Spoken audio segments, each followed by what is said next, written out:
Good morning everyone. So in today's class we will study about the color CRT. So earlier class we studied about the random scan, then we studied about the raster scan technique, and all these were applicable for black and white pictures, right? So first today we will study about the concept of a color CRT. Now the normal CRT which we studied earlier, it can generate images of a single color. Why is that? Because due to limitation of phosphor coating. Earlier, the normal CRT or the first primitive CRT which we studied, it was of a single color, and it was due to the limitation of the coating of the phosphor, that is the coating that was on the screen. Now, what happens is it generates a range of colors by combining the emitted light from the multi-layered phosphor coated color CRT. So in color CRT what happens is a range of colors is there. Why is that? Because the coating, that is the phosphor coating, it is generally uplifted, a lot of colors is implemented, and so as a result a range of colors is created by combining the light which is emitted from the multi-layered phosphor coated colored CRT screen. So the phosphor coated CRT screen on the color CRT monitors is made up of multi-layers, 2, 3 and so on.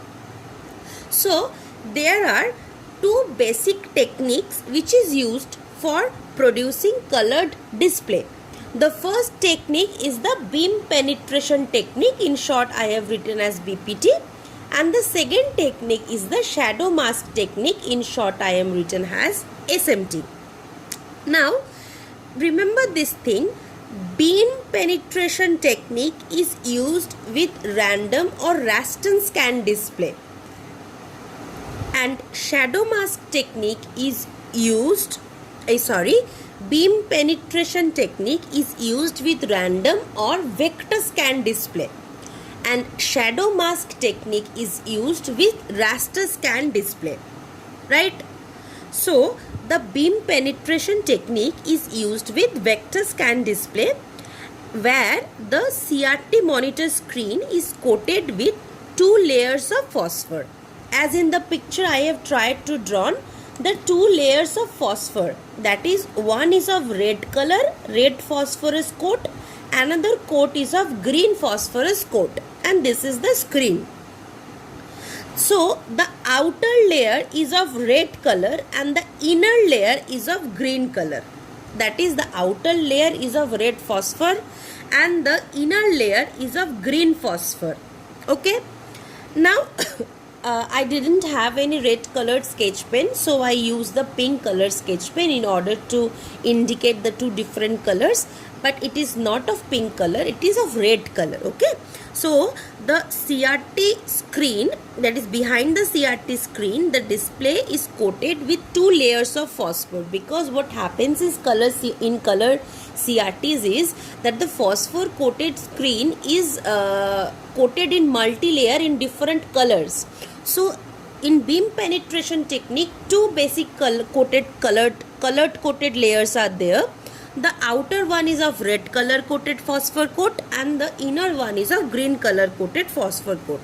Now since two colors are there, a normal question which comes in our mind is, what will be the final color of the images which are produced on the screen? Because this is the screen, this is the thinner layer just out behind the screen. So since two colors are there, what will be the color of the final images which is produced on the screen?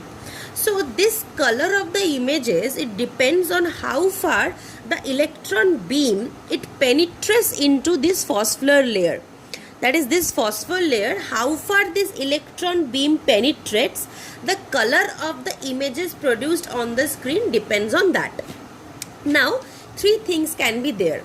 Either the electron beam speed is low, or the electron beam speed is medium, and or the electron beam speed is high. So depending on these three combinations, the color of the images produced will be of three different color tinges.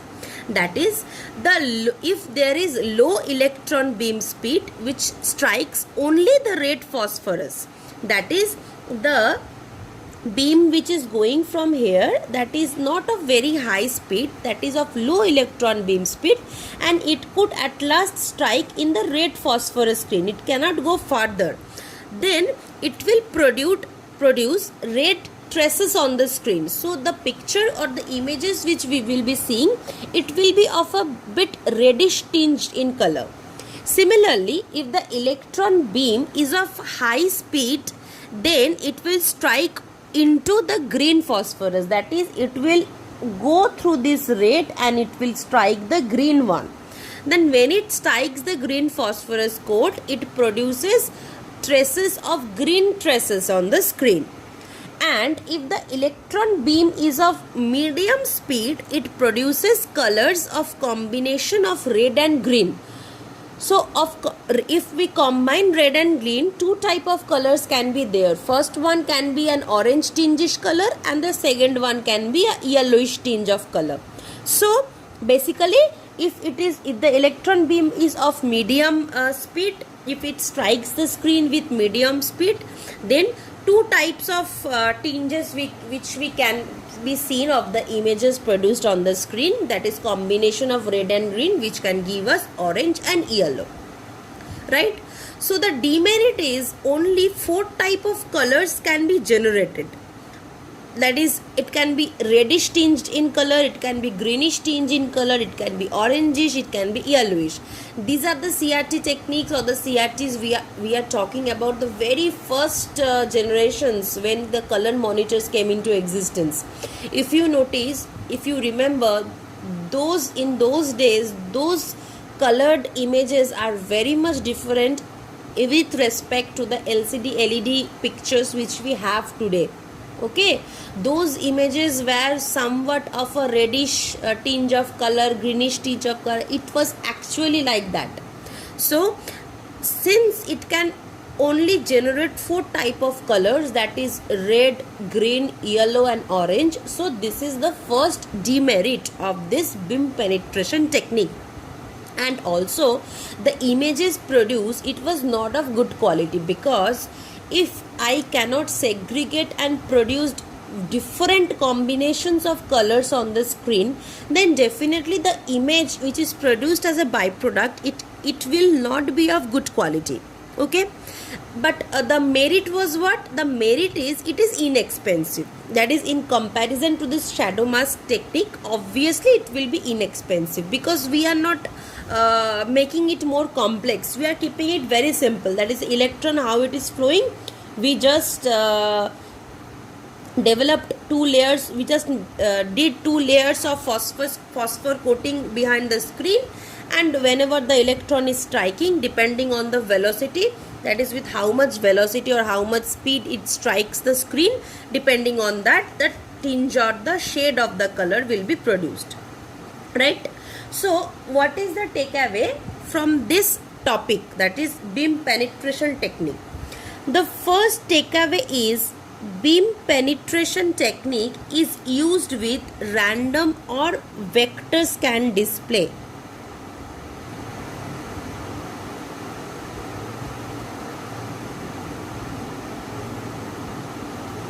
Right? The second is that the CRT, it is coated with 2 layers of phosphor.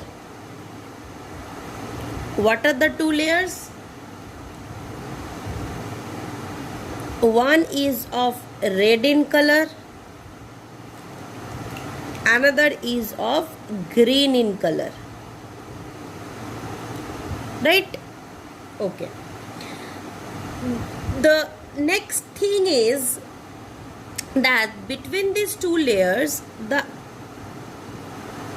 outer layer is of red phosphor and the inner layer is of green phosphor. I am trying to use different color sketch pens so that you may remember it more in the exams, nothing else. Okay. The next thing is, what I have said is, this color which the color of the image with which it will be displayed on the screen, this color, it depends on what? On how far the electron beam penetrates into the phosphor layer. So depending how far the electron beam penetrates in the phosphor layer, the colors or the combination of colors will be there. So three things can be there. One is of low speed of electron beam, another is of high speed of electron beam, another is of medium speed of electron beam, right? So the electron beam can strike the phosphor coat with high speed or low speed or medium speed. So if the electron beam strikes with low speed, or that is low electron beam speed strikes, it can only reach up to red phosphor coat. So there will be red traces on screen. If it strikes with high speed, so it will penetrate up to here, so there will be green traces on screen. And if it is of low, then there will be either orange, or I don't have yellow, I have a skin color, so it is better. I am using the orange sketch pen only because the skin color, will it be visible? Yellow? I don't think so. Is it visible? So if it is of medium electron beam speed, then orange or yellowish color tinges is there, right? Up to this much are the takeaways. The next thing which I said is, what is the merit and what is the demerit of this procedure. The merit is that it is inexpensive. Okay, and the demerit is that two demerits are there. One is only 4 colors is generated, that is red, green, orange, yellow, or combinations, and the pictures are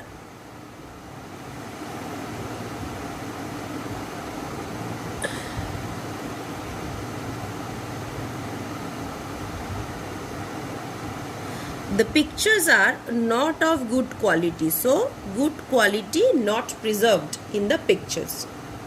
Okay, so this is basically the entire beam penetration technique procedure, and these are the basically the gist of what I have said till now.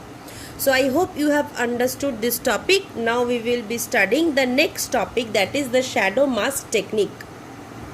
Now we will study the next topic, that is the next technique used in color CRT, that is the shadow mask technique. Now beam penetration technique was used on or used with combination of vector or random scan displays.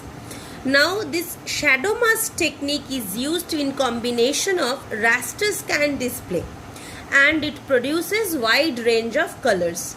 So beam penetration is used for random or vector scan display.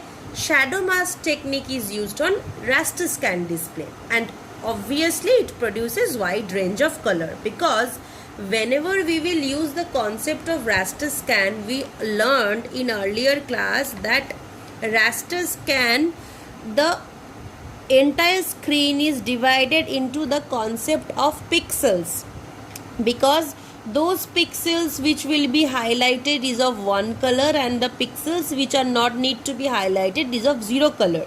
So this entire concept of zeros and one came into existence. So obviously whenever we will use the concept of pixel, or we will use the concept of raster scan, wide range of color combinations will be there, because we learned that in pixel, when we use RGB model, for a single bit there are 8 bits. So 8 8 8, that is 3 times 8, so 24 bits, and with this 24 bits 256 variation of colors are possible for one shade of red. So similarly, for 256 color combinations possible for one shade of green and one shade of blue. So 256 into 256 into 256 used to gives us approximately 16.7 millions of shades. I explained this concept when I was teaching you the concept of pixel, right? So obviously when the concept of pixel is used, and above that when the concept of raster scan is used, obviously it will produce a wide range of colors. So the concept is, here 3 phosphor dots are there.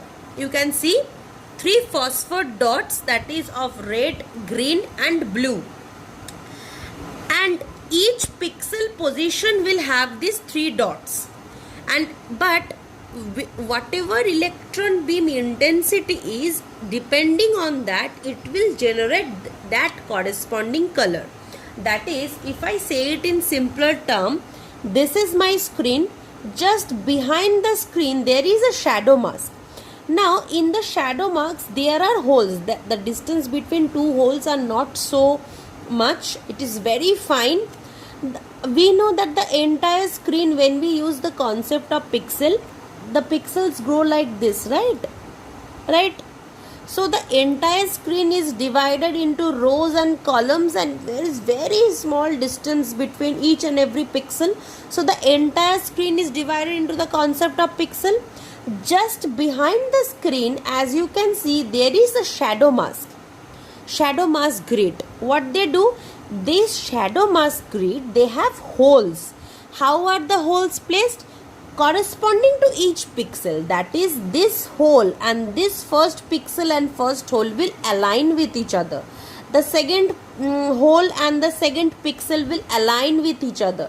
Similarly, in the column, the second pixel and this pixel will align with each other. That is, on the screen we are dividing the screen into several pixels, millions of pixels, and just behind the screen there is a shadow mask grid. The grid, there are holes in the grid, and how are these holes placed? Now behind each pixel will fall a hole. That is, the electron beam, when it will pass, this electron beam will come in 3 sets of colors, that is blue, green and red. Whenever it will pass, it will correspondingly, it will pass through a hole. The corresponding hole through which it passed, depending on the intensity of the value of the electron beam, that corresponding color will be illuminated on the screen. Now, if you remember, when I was teaching you the concept of pixel, I said that depending on the values of the pixel, the different color combinations are possible among these 16.7 million shades. That is, if between the RGB, suppose R has an intensity of 40, B has an intensity of 200, G has an intensity of 300, G has an intensity of 80. So this combination values of RGB will give a certain color. Similarly, another set of values combination of RGB will give a certain different color. So depending on the combination of value of the intensity, or with what voltage this electron beam came, depending on that, the corresponding color combination dot will be illuminated. Okay. So 3 phosphor dots of red, green, blue are there at each pixel position. That is, each pixel is divided like this. If I draw to make you understand, one pixel is divided into 3 areas or 3 phosphor colors like this.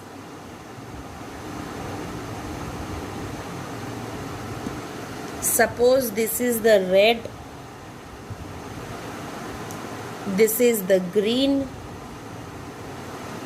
this is the blue. Okay, so if I try to color, this is the red,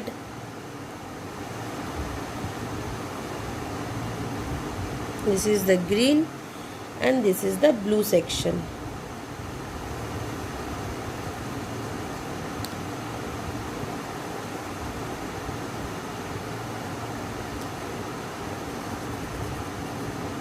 Right, 3 different colors. Here also I haven't written red, blue, green. So 1 pixel, it is like this. It is divided into 3 areas or phosphor coats or phosphor colored dots. Okay, 1 pixel is divided into 3 different types or colors of phosphor colored dot. So 3 colored dot is equivalent to 1 pixel. Okay, so basically if I consider a pixel to be divided into 3 colors, that is, suppose this is a pixel, this is like this, suppose. So a dot triangle, whenever electron beam is coming and it falls on this pixel, suppose, so this will be excited. Now in this pixel, red will excite red, green will excite green, blue will excite blue. That is, red will only excite red colored region, blue will only excite blue colored region, green will only excite green color region. Okay, so each and every time only 1 color will be excited depending on the intensity of the color or the electron beam. So depending on this, only 1 color will be excited each and every time, right? So the 3 electron beams, 1 for each of these colors, and the shadow mask grid is just behind the phosphor coated screen, right?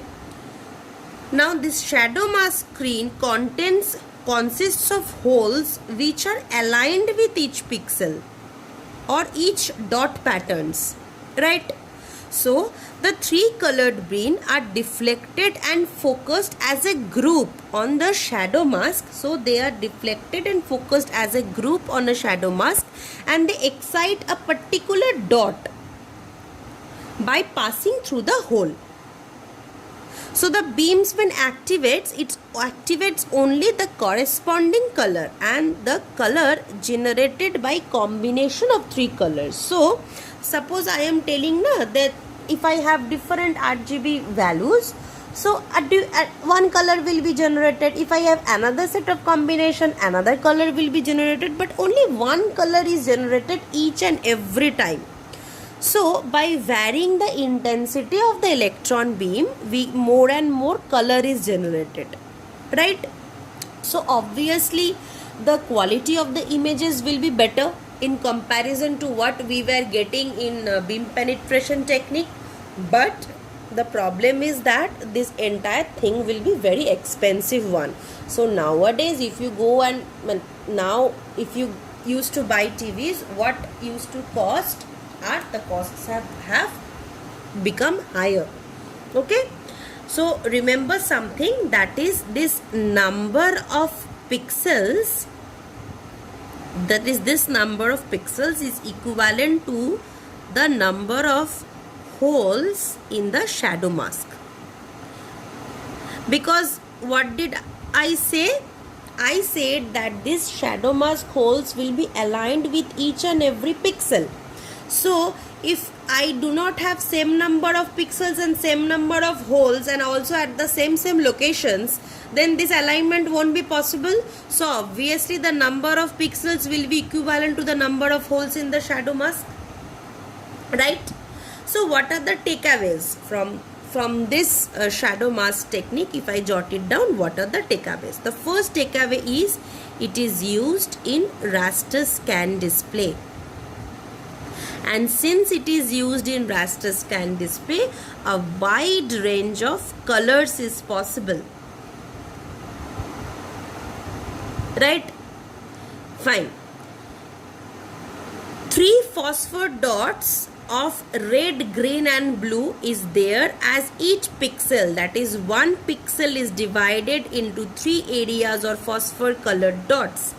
The electron beam will pass, that is 1 for each color, and the shadow mask grid is just behind this screen, and the shadow mask grid consists of holes which are aligned with each and every pixel in the screen.